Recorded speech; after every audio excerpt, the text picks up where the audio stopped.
Okay, so we're gonna start up again. Okay, yeah, we're right on time.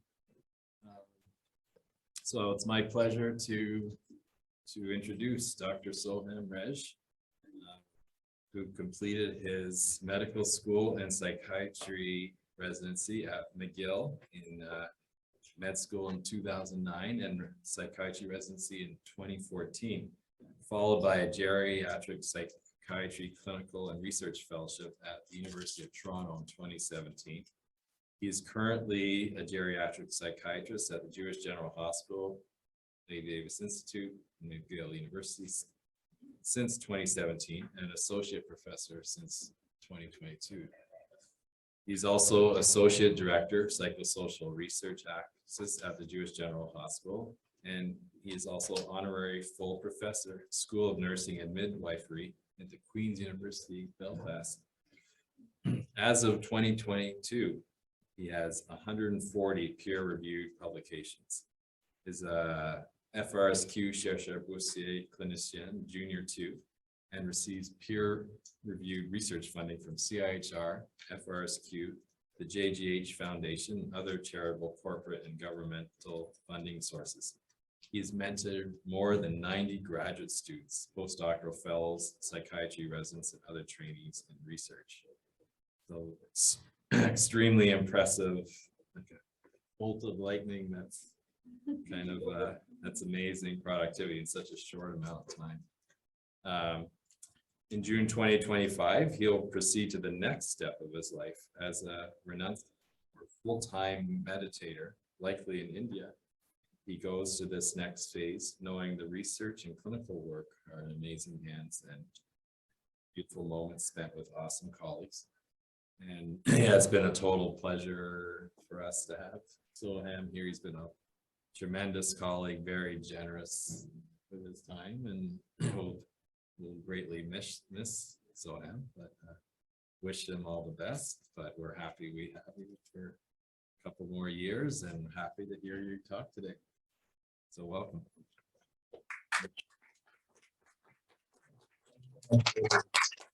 Actually, this is kind of where it began in Med 3.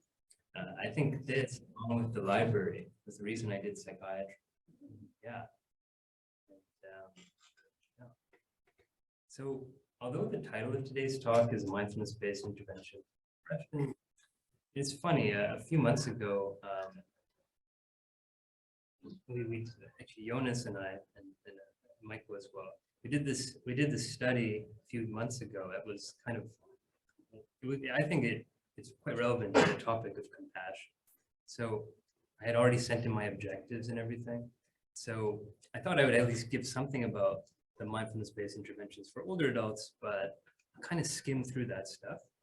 I have a bunch of, kind of lengthy slides at the end if anyone wants more details. But I'll go to the fun stuff here in the second half. Hope you enjoy it. So I'll start with the land acknowledgement. This is from McGill. Yeah. Okay, Montreal is on unceded land, which long served as a site of meeting Indigenous peoples, including the Haudenosaunee and Anishinaabe nations. I think it's actually, there's a bit more there too. I think it's a pretty good statement. Now, I guess I'll have us take a bit of a contemplation. And this is thinking about karma. Of course, this is a mindfulness and compassion talk. Our first world nation exists because of a large-scale genocide and oppression of people who lived in this land for thousands of years. And what are the consequences of this for us? What are ways we can truly repent and reconcile? Kind of setting the tone a bit for what might come after, and it actually goes in with a lot of the stuff that Annett and David were talking about. Sometimes some of this stuff is kind of painful, both at the individual level and at the societal level. But getting in touch with these truths in a compassionate way, we can actually transform ourselves and the whole world, one step at a time. So these are my disclosures. Most of my funding is really from RAMQ and from this effort to us. So yeah, think we'll start with the mindfulness-based interventions. So I'm going to present six of them, and I'll go quickly because I think, like I said, the second half is really fun, I think. So we had started doing a lot of this research because older adults often get depression, anxiety, and it's quite hard to treat with medications and psychotherapy. They're less effective in this population and hard to implement and access. So we needed something that was efficacious, scalable, and cost effective. So one option there was mindfulness-based cognitive therapy. And so then we did this kind of neat trial. So we randomized people, and then we saw after 8 weeks, compared to treatment as usual, does Say just speak directly into the mic so they can Sure. hear you on Zoom. oh perfect. So yeah, I think this should do it. So we did it. We did a randomized controlled trial, and what we found is that it improved depression, anxiety symptoms in these older adults. And even we had some kind of biomarker data that we looked at. In the end, it didn't seem to improve stress and inflammation markers. It did improve kind of some psychological mechanisms like increased mindfulness, increased mature psychodynamic defenses, and decreased immature and neurotic defenses.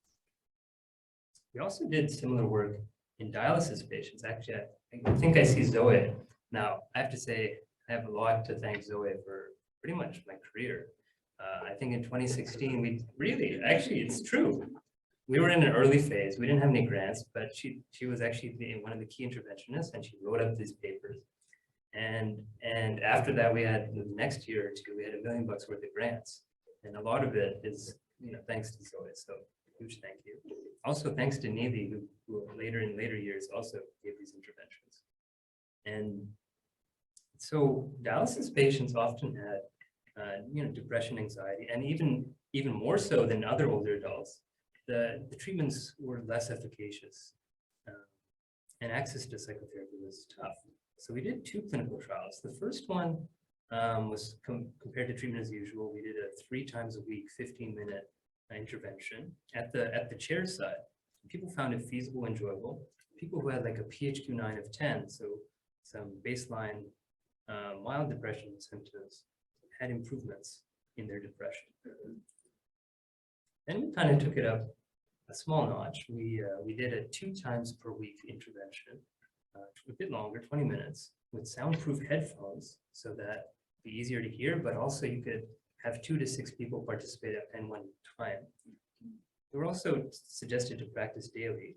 And here we had an active control group. That's an issue in terms of intervention research, because often you have a new intervention, but are you controlling for non-specific factors? So what we actually found is both of the interventions helped with depression, and maybe mindfulness was better for anxiety in this population. Also in the inpatient unit, we had done a very cool small pilot trial where we looked at moving mindfulness based on yoga and Tai Chi. And in this sample, we found it was well tolerated and feasible. We didn't see improvements, probably mostly because it was a 5-day program, and because, in my opinion, having worked I'm biased, I worked in the inpatient for quite a bit. I think the care from the staff is really good. And there are a lot of OT and other interventions that are wonderful. So since COVID, one issue has been, at least we've seen in older adults, it's hard for people to actually come in for clinical visits or behavioral interventions. So I thought about technology, and I look at Harmer and the lab actually, who kind of pioneered this new approach to delivering interventions in older adults. So we have our awesome master's student, Kay Bodenstein, and she had done this pilot trial during her thesis, looking at caregivers and patients or people with dementia. And the punchline there was it was feasible, any technological issues resolved within the first session. And kind of the dyadic aspect, the fact that they were paired together, the caregivers and the older adults, made it so that they were able to actually use the technology without issues. Similarly, Haley Park and a bunch of other colleagues from our lab kind of did this pilot in older adults with bipolar because of COVID, we kind of lowered the threshold. We were aiming for 60 plus, and 40 plus. Punchline there was, compared to a kind of a light exercise stretching group, Qigong and Tai Chi was actually effective in improving depressive symptoms in these middle to older age adults with bipolar disorder. So even on Zoom, and even with an active control. So that was kind of neat. And recently, Kareem, who's probably in the audience, and other colleagues did this cool study of VR, or virtual reality.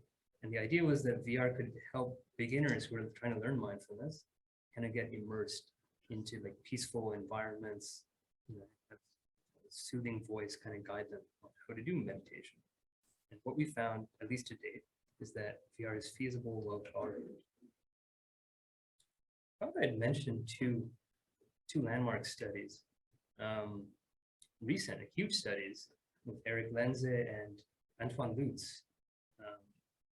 Studies with a sample size of like 600 and 150 people. They looked at cognition. So there's a lot of hype about if you meditate, your memory is going to get better and so forth. So these studies actually looked at healthy older adults. And actually, they found negative results, both for cognition and neuroimaging markers. And even, and not just mindfulness, but even with a 300 minutes per week physical exercise, they had like, in one of the studies, they had 4 arms, which even combined mindfulness and physical exercise. So I guess you saw the previous studies that I showed, and also there have been larger studies that kind of replicate the findings that I showed in terms of improving mental health symptoms and preventing mental health symptoms. But I think we should be a bit more cautious about cognition and whether that can necessarily, maybe it needs a longer period of time for that aspect. Or targeting people with mental health issues during an acute phase can help them improve their cognition, but as a secondary effect. So the take-home messages here be that these mindfulness-based interventions can be tailored to different older adult populations and appear to have benefits for depressive and anxiety symptoms. These effects are more modest when you have more rigorous designs, like an active control or larger sample size. And then if you target participants with higher baseline mental health symptoms, you seem to have more benefit. So people with acute psychosis, mania, dementia can also engage in mindfulness, but I would say more moving mindfulness, like mindful yoga, mindful Tai Chi. Technology can improve accessibility, and having digital literacy or caregiver support can help. And I think the biggest punchline I would take from all this is a structured group behavioral intervention with an empathic facilitator can improve older adults' mental health. So whether it's mindfulness, whether it's other types of programs, I think, and it's actually good news to me, because let's say all across North America, all across the world, different centers may have different things that interventionists are able to give, clinicians are able to give.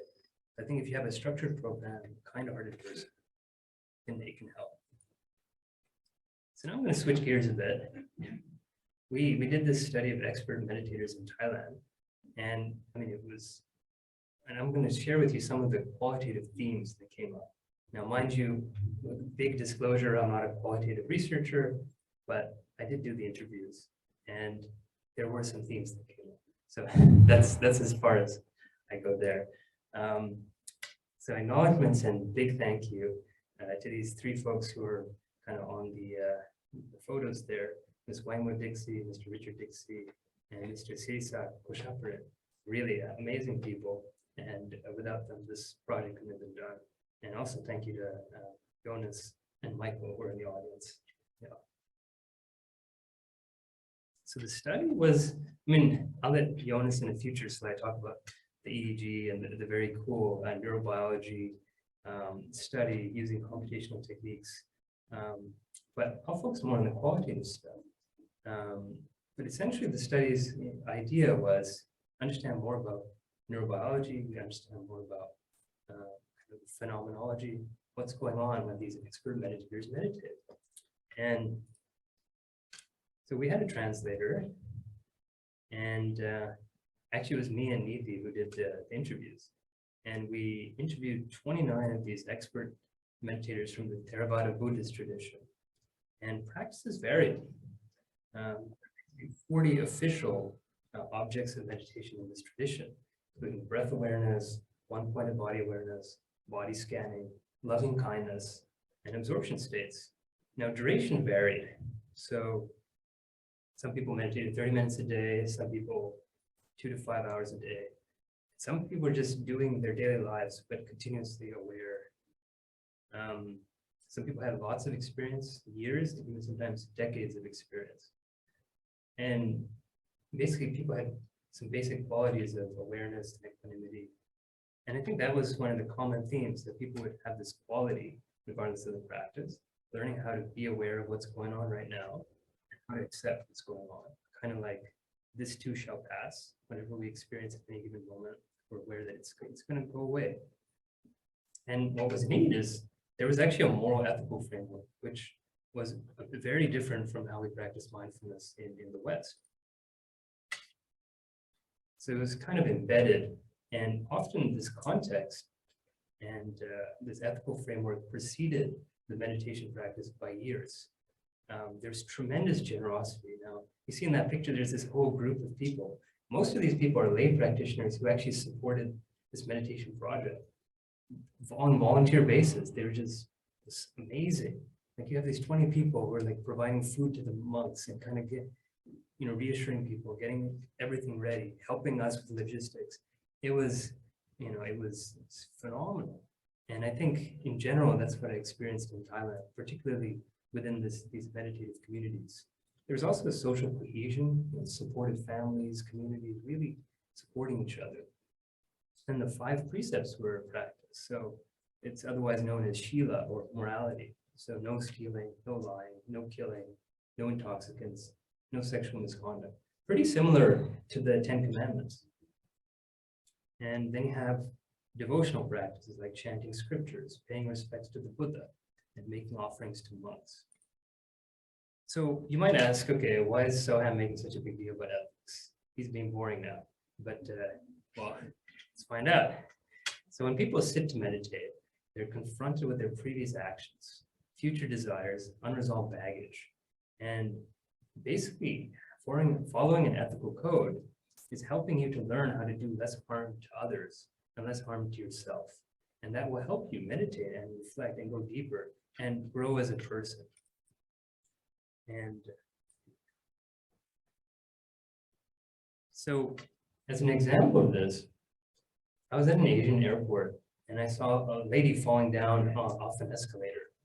Okay, and 30 people instantly ran there. I also ran there. It was kind of fun. And it was fun. It was like, yeah, there's something going on, we're gonna help. And her daughter was actually right next to her and held her up. But I can tell you that was like a 20-foot drop. She would have been dead or broken. Also, in 2 months when in Asia, I almost never saw a frail older person unaccompanied by family. See it. Contrast this with our usual experience in North America today. Many older adults are in residences and seldom see family. Things used to be different here. There are a few cool stories at the end I could tell you. But things can change. So in the recent ice storm, some people did come together to support each other. And that's why we have increased rates of COVID since then. But I think it's neat. Like, if we isolate, it might be good from COVID, but it's not so good in terms of us helping and supporting each other. So we asked them, these 29 men, how did meditation practice change your life? People would often start meditation because they were anxious, fearful, depressed, angry, greedy, unsatisfied, not able to concentrate, having relationship difficulties, physical health issues, or having spiritual aims like being disenchanted with materialism. Kind of across the board, they reported benefits to their mental health, quality of life, relationships, spiritual well-being, and peace, and other things too. But it's not all roses. And we really asked them, we said, hey, in meditation, especially deep meditation practices, they can have some adverse events or effects. How do you stay safe? And they said, they were actually kind of uniform about it. They said meditation is actually pretty safe, but it's important to have a very good teacher, someone who's experienced, someone who's attained deep understanding, and who's a role model, not just in meditation, but in daily life as a person. And they should be knowledgeable of the scriptures on which practices are based. So actually, you might hear about meditation from XYZ people nowadays, but they're not always based on scriptures. And that's an important thing, because there are traditions on which these things are based. And when we veer from traditions, it's like, it's like saying, okay, this is not Tylenol. This is something, I made some changes to Tylenol. Okay, take it. It's going to help your fever. It might not. And then an important thing was an absence of secondary gain in the teacher. So the teacher can't really want money, fame. And we'll get back into some of that. So students also need proper intention. That was the message we got. To grow in spiritual life, to become a better person, and not to gain psychic powers. So actually in the East, whether you believe it or not, people would say they would use spiritual techniques to get money. And I've heard many anecdotes. They would see the future and other types of powers. And again, the idea is also not to attain blissful states. So it's not about feeling really good. So some people would describe at some point, they would do a meditation practice, feel really good, but then their daily life, they noticed their interactions with others were deteriorating. They were becoming miserable outside of meditation. So they were suggesting not to focus on feeling good, especially during meditation. That kind of fits into the purpose of life. So we asked them, what is the purpose of life, and why do you do meditation? How does that fit in there? So it was really interesting. Many different practitioners from across Thailand, and all of them basically said nibbana, which means coming out of an infinite cycle of rebirth of suffering. So this idea in Theravada Buddhism is that you get reincarnated infinite times. All suffering. You might go to heaven, you might go to hell, you might be here, but it's suffering. And the idea is to become a better person. So if you do meritorious, wholesome actions, like good thoughts, good speech, and good physical actions, this helps you get liberated. This helps you come out of suffering. You basically end up embodying this understanding that everything's impermanent, this too shall pass, that suffering exists when we are attached to things, and that really there's no self in that, we're here today, but we're gone tomorrow. And we'll get into that a bit more too. Meditation basically supports this overarching life goal. So this kind of leads into karma, which is basically cause and effect. And so most of the practitioners believed in karma and this idea that what you do in this life and in past lives creates habits and is a direct cause for things that happen in future lives. So as examples on an individual level, if you eat a lot of food, you might gain weight. This might be a bit controversial, but at one point, the UK Empire controlled the whole world. And now we hear about Brexit, the opposite of that. So who knows if they're linked, but basically at the individual level and the international level, actions have consequences. And the idea is to learn how to have wholesome actions and avoid unwholesome consequences. And again, the emphasis is really less about feeling good or wanting things to be the way we want it to be, but more about performing wholesome actions and changing one's lifestyle choices and mind frame. So here's a little summary. Basically, the ethical framework and context contain many components and were often a prerequisite to start meditation. The purpose of life in this tradition was to have total freedom from suffering, or nibbana. And the idea, this purpose was not fulfilled by sense gratification, intellectual entertainment, or self-interest. And they really put an emphasis on a wholesome intention, less about feeling good, more about doing good things for yourself and for others. So going back to where we are now, what are the implications for interventions that use compassion or mindfulness? So a question I ask is, could an ethical framework be integrated? Now, there are the 5 moral precepts that come from Buddhism, but there are also other similar frameworks, like the Ten Commandments or other moral codes? Can we integrate them as part of when we teach something like mindfulness or any teaching that's derived from a spiritual teaching?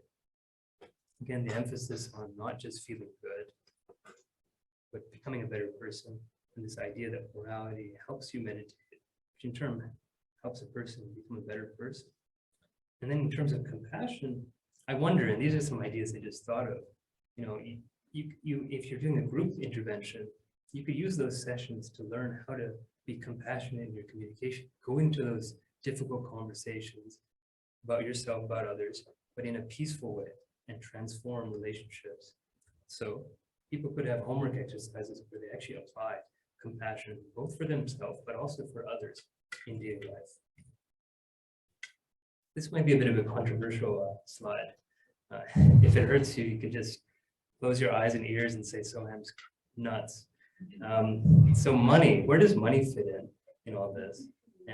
So some reflections on adapting mindfulness in a secular, modern, materialistic society. You know, how do you do it? Because like we actually, a bunch of people have talked about it. We're in the capitalist framework. You're good if you make more money. You're good if everything has a price. But can you put a price on spiritual teachings? So Passover is actually ongoing, and there's the story of the golden calf and Lord Moses. Right? So bowing to gold versus God. Can we bow to both? Is it possible? And we have the story from Lord Jesus who healed and taught for free, of Lord Buddha who taught for free. In India, there are many stories of gurus who were corrupted by money. So what are the implications of giving spiritual teachings for money? And a historical solution has been people giving anonymous donations so that teacher could have a modest livelihood. But that's a different model than saying, hey, I'm charging you X amount. It's different. And actually, in this day and age, in the East, in different Asian countries, it actually works. People do, out of the goodness, they're learning goodness, and they want to give. So it can work. And then another reflection, who is fit to teach? That's a tough one. I think the big picture is, how do you move from selfishness to selflessness? And this is basically the core lesson of all religions. And it kind of goes contrary to our current state of affairs with individualism and materialism. Can you truly have compassion for yourself if you don't have compassion for others? You feel good if you hate others, or if you hate yourself. And that was a great point that others have brought up. Is the point of life only to feel good? And here we have contemplation about anatta, this idea of no self. So what does that mean? So I guess in our mundane lives, it can be thought of as we have an equal consideration for self and other. There's no difference in our consideration, meaning how things like, okay, someone likes ice cream, someone likes chocolate. So don't give the right thing to the right person. But compassion goes in all directions. So if we are truly deeply happy, others will also be happy. And I show that picture, you might not see it, but I'm smiling because I'm next to someone who's very compassionate. And I felt happy being next to them. And I think it's contagious. So, and one thing I'd say for healthcare professionals is really this identity. We hold this identity. I'm caring, I'm helping, I'm doing all this stuff. It's actually a very selfish stance, and it causes us a lot of suffering. So basically in Buddhism, we would talk about Dhamma or universal law. In Abrahamic traditions, we talk about God. God is doing everything. Our egoic mind and body, we like to take the credit, but it's all happening. We're part of a big picture. And that big picture is taking care of us and everyone. So this takes me, I'm just going to end on this note, especially as David mentioned, it's coming full circle. This, who knows, this might be my last talk in this amphitheater. It's a beautiful amphitheater. So who better to end with than Swami Vivekananda? So he said, one infinite, pure and holy, beyond thought, beyond qualities, I bow down to thee. Now, Swami Vivekananda was a saint, an Indian saint. He was the first one in 1893 to come to the West. He came to Chicago. There was this conference with 7,000 people about all the religions of the world. And they all stood up when he said, "Dear brothers and sisters," and he said it with such emotion. Everyone just stood up, I think, for a few minutes. Clapped. You see, he understood religion at a deep level, and many have. There are many people like this. I mean, there are many more people. We're all trying to learn more about life, but I think the punchline here is that when we, this one infinite idea, this idea that we're talking today about Western science, very powerful science. Like if we think about our lives, this amphitheater exists because we learned how to create, engineering, and we created social fabric. A lot of this was created in the West, and it's so wonderful, right? We have less poverty, we have less food, we have more food, less hunger. So there's a lot of benefit to materialistic thinking. There is a benefit to it. Now, if you bring those benefits, but then you add the benefits of a rich inner life, and I think that's what the East is kind of in different ways offering. So that was his vision. Actually, he saw the marriage of Western science and Eastern religion, which he also thought that religion could be scientific. I mean, if you practice it, and it has to be lived, I think. It's one thing, I think we talked about having compassionate wishes for others and having compassionate actions for others, right? And similarly, having compassionate, so almost putting meat on those bones, like living it. So you actually live compassionately for yourself and for others. It's possible. So really, thank you so much. Thank you. Thank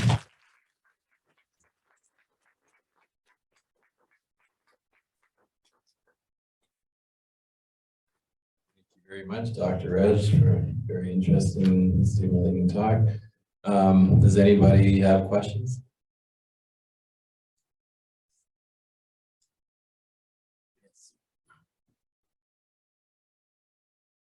Yeah, maybe Rachel, then Annette. Yeah. Sure. And sorry, I do have to run in a minute. Thank you for this talk. Thank you for all the talks this morning. Very stimulating, thought-provoking. So I know Lawrence and probably Michael, I know there was a whole transcultural summer school devoted to this, but this question of the appropriation of mindfulness-based practices in medical and Western settings. So with this in mind, it strikes me that actually self-compassion, maybe I'm wrong, but self-compassion at some level might actually be at odds with some of the foundational principles of Buddhist thinking and traditional mindfulness practices, given we're looking at impermanence and absence of self. So and also it strikes me that this important question of how things translate cross-culturally is so important, because in a collectivist culture, not to essentialize, but in a collectivist culture, cultivating compassion means something very different than in an individualistic culture where we have to aim it at our individualistic selves. So what do you think, given your rich Buddhist teachings, how does self-compassion translate through an authentic Buddhist mindfulness lens? Where does that take us? You could just repeat the question. Sure. Rachel asked a wonderful question, which is, in essence, how let's say in a traditional, like it's different in a materialistic kind of individualistic context compared to a kind of more community context. And so let's say in this original context, what does compassion mean? So I'll answer it this way. It goes down to non-duality. It means there's no you, there's no me. It means actually there's no doing. I'm not doing anything. I'm just hanging out. My arms are moving, my mouth is speaking. We're all talking to each other. Nothing's happening, everything's happening. It's really actually, I'm chilling out. I'm like a sail and the wind is pushing me. And believe it or not, although what I'm saying could be described as Advaita, which is a Hindu tradition, could be described in Buddhism as non-dual teachings. In fact, if you look at the Abrahamic scriptures, when we talk about God beyond form, this is what we're talking about. We're saying that reality both exists, doesn't exist. And that, I think that's where we actually move beyond ourselves, which is ironic because it moves us both towards ourselves and others. Meaning that if at any given moment, let's say you're feeling tired, you just chill out. You give yourself that rest. Okay. But let's say your kid is like screaming at you, but let's say you're more tired than your kid is screaming. Prioritize you lying down. But then let's say your energy goes up, your kid is still screaming, take care of it. It's really it's like using every moment of your life and responding to it with this peace. I think if you keep peace in your heart in every moment and you don't rush, you really go slowly, right? Then you'll automatically be compassionate. That's what will happen.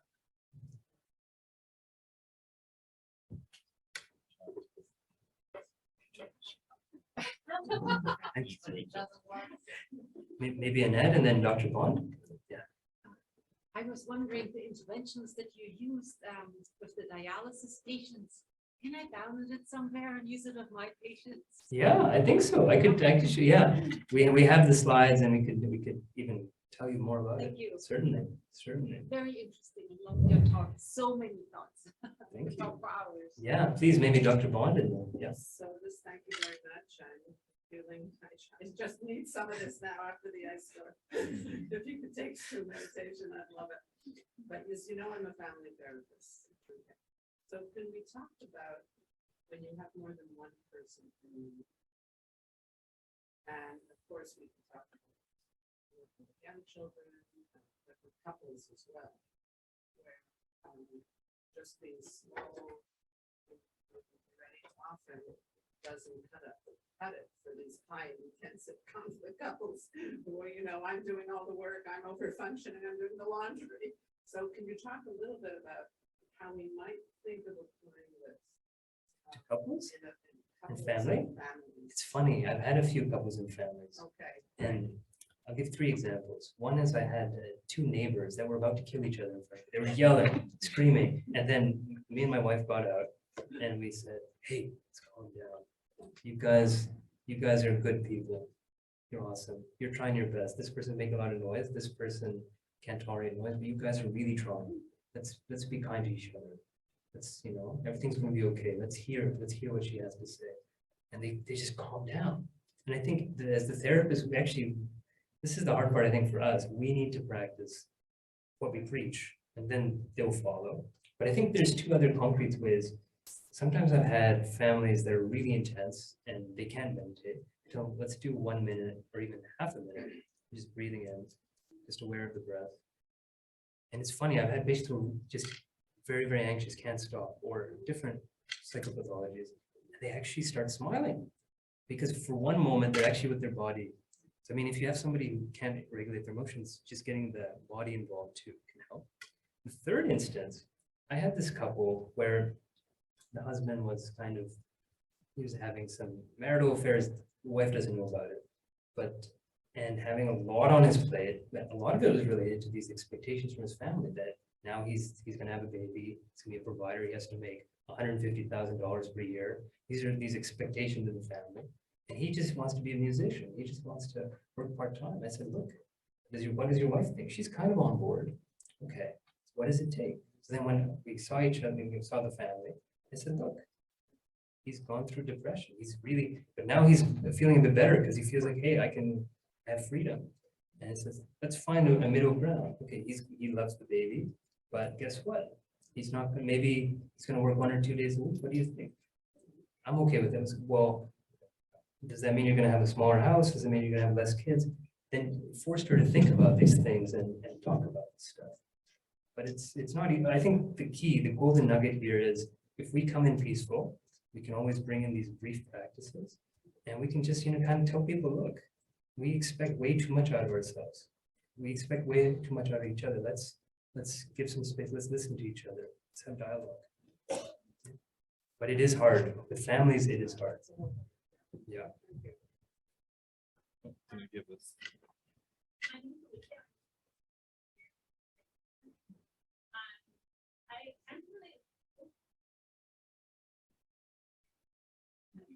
Should I speak louder? So my question is regarding my perspective talking about. Hello? Okay, awesome. My question is regarding how to talk about spirituality in the context of mental health. I have a practice, so, you know, everything that you said today was really beautiful to actually see someone talk about it. But I had a colleague talk about another colleague who, and, you know, somebody who's very good clinician, who said, you know, she was really upset because this other colleague had responded to a client's question about whether she was spiritual. It was yes. And when she asked me, I was kind of like, it sounded like it was okay. But for her, it was a really loaded question, and she was really confused by my my response. And then later, I really reflected on it, like, oh yeah, why wasn't it such a big deal? Why was it such a big deal for her? And I thought, well, how could I bridge that gap? How could I help her? Or how could we communicate in a way that, how can we just communicate? Because I feel like the words, as soon as you say spirituality or faith or so many things, there's such a, like, already like an aversion to it. So just in your experience, you know, just how to speak about it. Because I think that's something I still struggle with, and I kind of hide it and do it in my own little bubble and don't tell anyone that's what I'm doing. Yeah, so just your thoughts on that. You know, it's loaded. I mean, don't talk about spirituality and politics, right? I mean, but you know, but on the other hand, you know, I think as long as we personally are open, that hey, the person in front of me may not feel the same way we do, right? Say, look, I have these ideas. It's okay. You don't have to believe them, right? And it's also about meeting people where they're at. So some people you can kind of get a feel that hey, if you talk about anything remotely related to spirituality, they're gonna hate you, or maybe they're even gonna complain against you. It can happen. Can happen. Then you kind of say, hey, you know, how can I help you? Or actually, how do you want to help yourself? What do you want to do? And I think sometimes you have to meet people where they're at. So there's actually way more common ground in spiritual practice or religion than there is difference. So someone might say, hey, you know, I go to church every day, or hey, I'm a rabbi and I get a lot of support. Start with that. Work, you know, meet people where they're at, and kind of, you know, dialogue about what they want to dialogue about. You can introduce a little bit, but tentatively being like, look, this has helped me. Maybe if you want to try, we can, but otherwise we can try something else. But I mean, on the other hand, don't be ashamed of who you are. You know, you are who you are, and you find things that help you. If you want to share that, that's up to you. But it's still okay. I think in a big nutshell, I mean, if we go back 100 years, you know, religion, people were practicing way more religion in the West, and it was part of who we were. And it's both as a community level, but as an individual level. And we kind of lost that. I'd say humanity is having like a meaning crisis right now, especially in the West. You know what? Guess what? Just knock on the door. You can, as long as you self-reflect in a deep, meaningful way, right? And I think one thing is also humility. The one difference I think between humanistic approach and this religious approach is that, you know, the human is on the pedestal, okay. But if we say that, look, there are things we don't know. There's this infinite. There's us as a community. I don't know what you guys know. We're together. We're all, you know, having that humility that everyone brings something, and that this life is a mystery. It's beautiful, and I think that humility helps us handle all these challenges we face. So thank you so much, everyone. Thank you very much.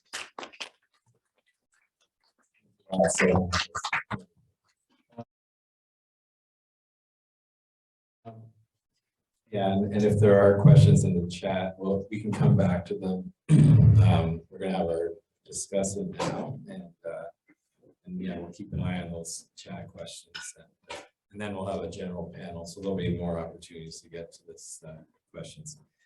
So now I'm happy to introduce the discussant, Bassam Khoury, who is an associate professor in the Department of Educational and Counseling Psychology at McGill University, and he heads the McGill Mindfulness Research Lab, where he and his team conduct research on advancing the theory, research, and applications of mindfulness and compassion. The global aim of the research is to make a deep, lasting change on both individuals and societies by embracing new ways of interacting with oneself. other people, and the natural environment. Bassam published numerous papers on mindfulness and compassion in leading journals in the domains of clinical psychology and physical medical health. His work, 60 papers, 5 book chapters, has gained international recognition, cited over 5,900 times, and was selected by the University of Cambridge's Insight for Impact report. Furthermore, his work was ranked 67th worldwide on Web of Science in the category of clinical psychology. Bassam has also been recognized through multiple awards, including the Association of Psychological Science Emerging Scholars Rising Stars Award and the William Dawson Scholars Award. So with great pleasure that we announce Dr. Khoury.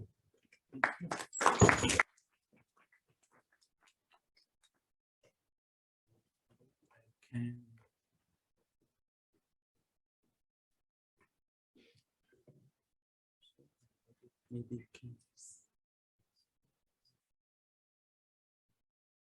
I stop share.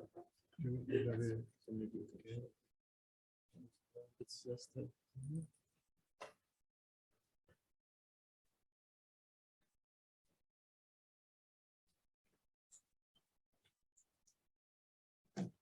First, thanks David for this nice introduction. What these lovely talks, 3 beautiful talks today. Dr. Koerner showed us about self-compassion, the concept, the definition, the limitations, the challenges. Dr. Dunkley talked about self-perfectionism and compassion and self-compassion and mindfulness and how they can relate. And Dr. Rej talked about mindfulness-based intervention, and then his second part was extremely deep into Buddhism and practice of meditation. So I will not add a lot today, just not to put you a lot of new slides. It will be kind of sweet and short, not a lot of data from my side, but maybe some space of reflection on these talks and on the concepts and applications of both mindfulness and compassion. Maybe starting a bit by defining, and that has been always a challenge. And as Dr. Koerner talked about defining compassion, self-compassion, we have run with the same thing in defining both mindfulness and compassion. And I will be sometimes juggling between talking about mindfulness and compassion, as I have worked on both. But here I'm starting a bit with compassion, as it was the subject of the first lecture by Dr. So we see a definition from Neff that focused on the self-kindness, self-judgment or self-judgment, common humanity, and mindfulness. That's the definition that is mostly used so far in papers and research. Now, while we had some criticism and it's constructive criticism to Neff definition, and not saying that Neff definition is not useful or helpful or applicable, but in our work in the lab, we criticized some aspect of this definition. One of the aspects is including mindfulness, actually, even though you can include that. But if you are doing research on both mindfulness and compassion or self-compassion, you might end up a bit with some confusion around these two concepts. Now, which one includes the other? And if each one includes each other, it might create more confusion. Second thing, we discussed, like, these are more the consequences, especially common humanity. I don't see it. And if you look at studies, it doesn't appear as a kind basis or causes of self-compassion, but more as a consequence of self-compassion. And going back of what it is important, and if I go back to Dr. Raj's talk, when we were talking about mindfulness or compassion, what we were talking about, if we go to Buddhism again, they both originated from Buddhism. Do they go and define them? Do we see Buddhist scholars coming there together say how we define mindfulness, how we should define compassion? What they do? They practice. So the practice should be guiding any kind of definition. And that's a bit how we did actually. in our work in the lab, we said practice should be the guidance of defining these concepts. And for that, I called it cause or skills or abilities. You can call it the way you want to call it, but these practices that hopefully will lead to better compassion. So among the practices, when we looked at the list, we found the main different practices. Some of them are thinking, is the way you think about yourself or others. For example, being self-judgmental or judgmental towards others versus being non-judgmental. So the thinking component was also part of CBT and part of other tradition within the therapeutic context.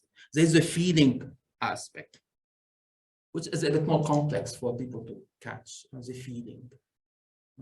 Because people go to thinking mostly. The feeling is really having the emotion of compassion or what is related to compassion. Warmth, it's very used in Buddhism, this warmth, kindness, the state of feeling that inside you, and these need to be embodied, and we will focus on the embodied, meaning the feeling is not like, I think I feel that, I feel it in my heart. Like if you practice compassion, specifically meditation, and are we very specific, that leads to compassion, you can feel that in your heart and your chest. And people say, in that part actually of my body, I can feel it. It's warm, it's different. So the feeling is embodied. And acting, was Dr. Rej talking about, is it an intention to act or a wish? We don't want a wish, we want acting. I act to help myself in difficult moments. I act towards others in difficult moments. It's not like I wish I can act. We all wish we can act. Do I act or not? So we try to measure behaviors. And that was a bit also criticism for other skills, that actions need to be defined and measured. And we added the first element, the interpersonal part. As interpersonal, he means how much I can lean on others when I'm suffering, how much I accept help from others. Paul Gerber talks about it and maybe divided in different scales. We didn't do that. And if it is towards others, how much I can accept and be present with the suffering of others. So this definition can include both compassion towards self and others with the same components.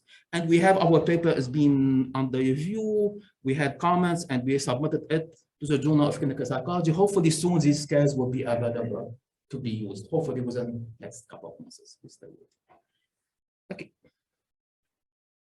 So I jump now a bit to mindfulness. I know I'm jumping back and forth, but it's a bit complicated. But again, we want to look at self and others.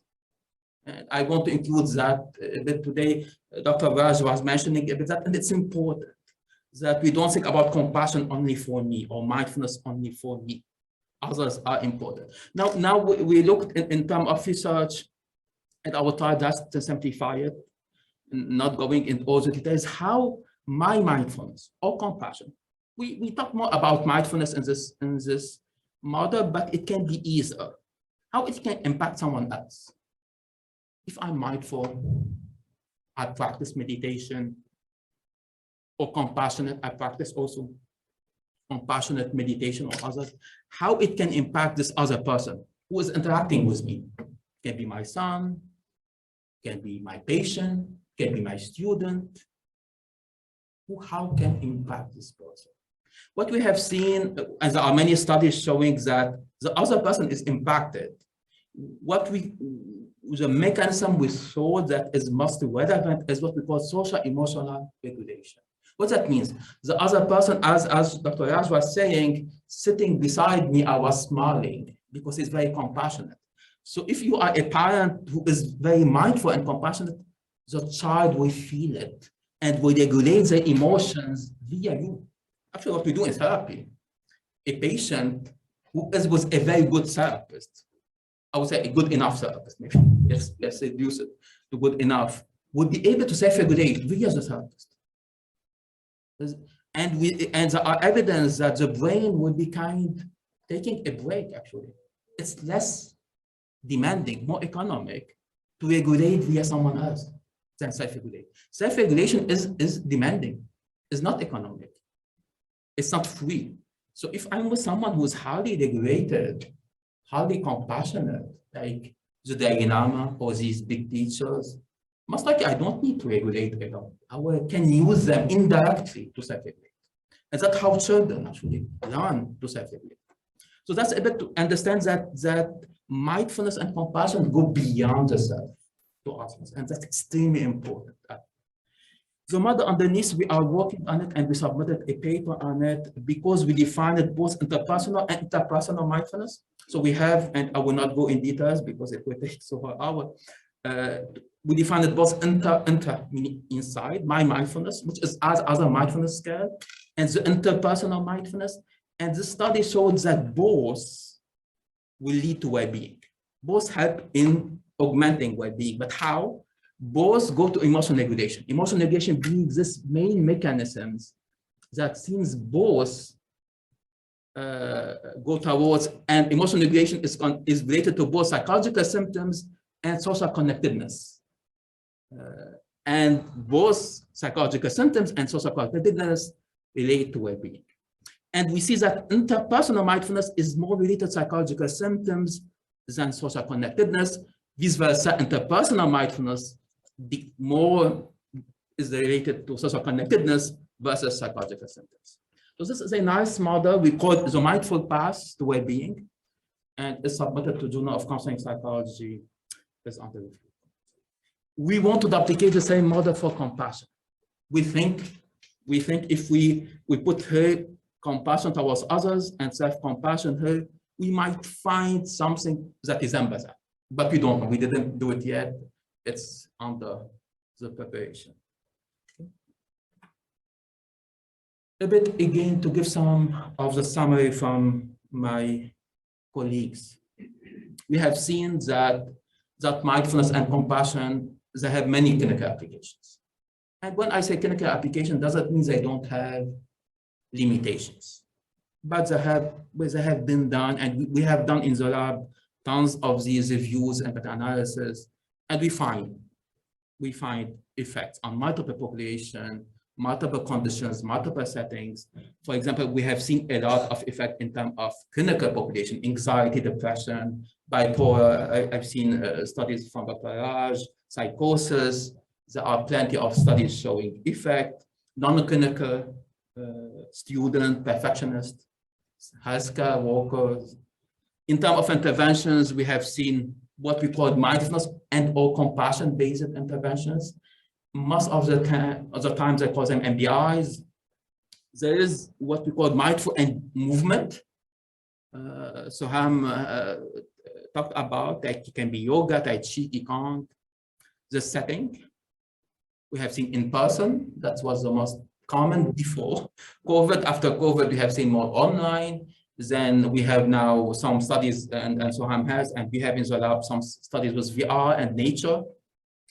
So the settings are being different, but we are seeing effect. Again, when I say effect, it doesn't mean there is no limitations, doesn't mean it's perfect, doesn't mean all the effect is large. We have sometimes minimal effect or moderate effect. Now, the big question, what are the potential moderators of this effect? What's different for who? Age being a factor, we have seen, but there are studies showing from like 6 years old until, I think studies with Soham, maybe they go to 88 or 90, 95, I don't know where. Good for you. So it's wide range of age, gender. Still, I think this question is still under investigation. To whom it's more effective? Are there differences in terms of gender, in terms of the intervention itself? Should we do it differently for males or females, or should we not? There are questions. We have some data, but it's still unclear. Personality traits, that's a big one. Because we know some people, it doesn't work with them, or they don't engage in any of them. Is this related to personality traits? And if it is, what? How? These are questions. I don't have answers for all these questions. Are the socio-demo factors that might impact the interventions or moderate the intervention? Perfectionism, for example. Is it better to have high perfectionist or low perfectionist? depending what are you looking for. So while it can be effective, how it can be more effective or less effective, I think these are the important questions in the lab and in the practical clinical context. So why, when, how? All these questions remain. I think the how, the most studies we have seen emotion regulation or self-regulation, if you go beyond emotion being the most important regulation, but also self-regulation, most likely is the most important component, and how. That's what we believe so far. Now, when it depends, I think, and how much it depends.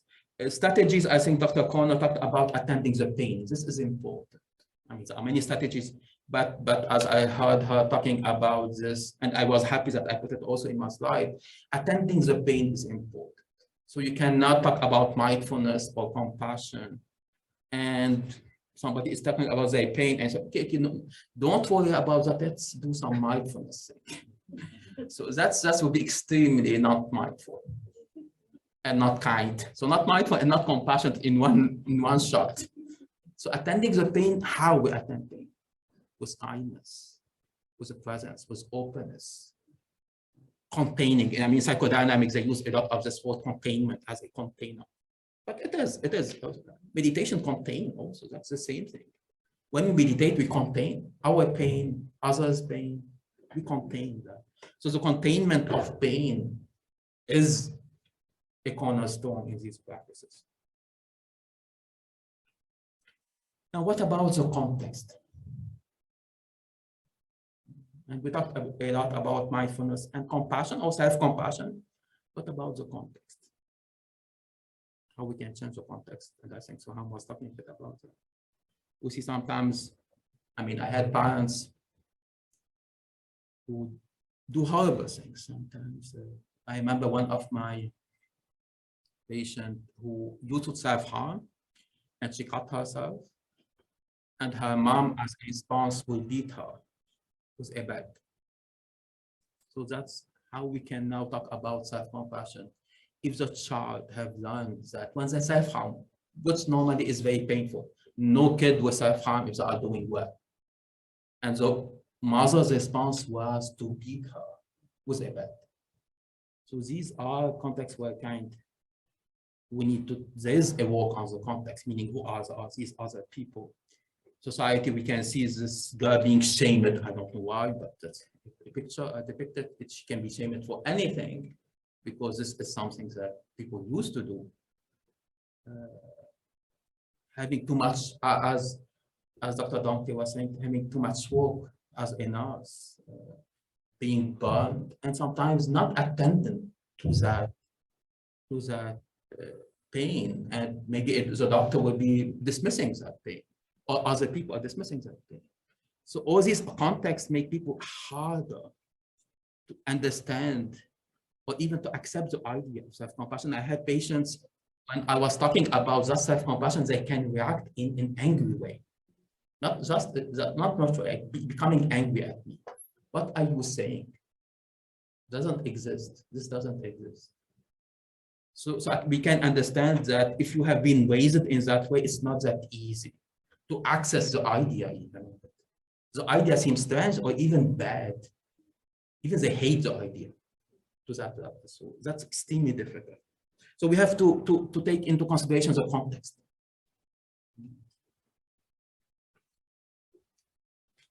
And I want to talk also about the environment. And maybe Dr. Dunkley, when he introduced me, mentioned that yes, my work goes a bit beyond slightly human beings, with my respect and love to all human beings. But also in the lab and myself, I do care about nature and animals in particular.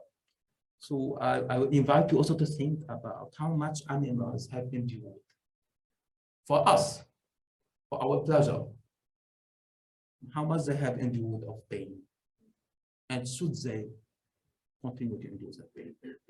So I really want to invite people to think about that. And we are developing a compassion scale for animals. This would be the first. So animals are important, our partner in this planet, and we forget that. We don't exist alone on this planet. We may think we do at moments, but they exist with us, they defend us, they make us live, and we live with them, they are our partner. So we have to change this relationship with them to a partnership relationship, and to have some compassion for them. So I think that is some ethics before I end this. There's not a lot. And I think Soham opened on the question of ethics. I don't have a lot to add to that, but it's important to think when we talk about mindfulness and compassion, these two practices have been coming from Buddhism, was not only as in a vacuum, they come with ethics principles, and we need to reflect on these ethics and what ethics we want. And I'm not asking you to become Buddhist. I'm not asking anyone who is doing mindfulness research or compassion research, you need to turn to be a Buddhist or a monk or to meditate 10 hours a day. I'm not saying that, but at least to reflect on the ethics and reflect what do you want to teach when you are contributing to that, what you want to leave as a message. I tell people when they want to meditate, what intention you have today. And the intention is not like a perfectionist objective, I want to be better, but what kind of intention, what do you want to work on? So intention, when we come to meditate, intention when we come to teach, intention when we come to do research, what is our intention, what we want to do, what we want to see in this world. If we want to see change, maybe we need to do that change. So having an intention and an ethical framework, and again, ethics are very wide. I'm not saying a specific religious or comments or anything, but having some ethics in a way that we do that. Whether it's teaching, whether it's going to meditate, whether it's doing research, reflecting on our ethics. So that's for me today. I invite you now to any questions. Maybe I think all the panel can come together, and I think we are at noon, so.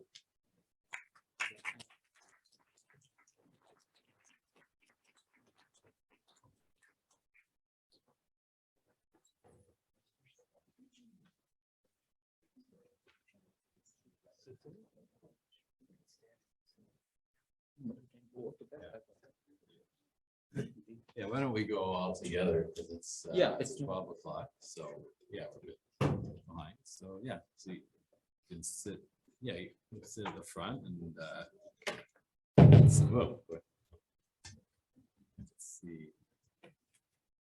Stop share.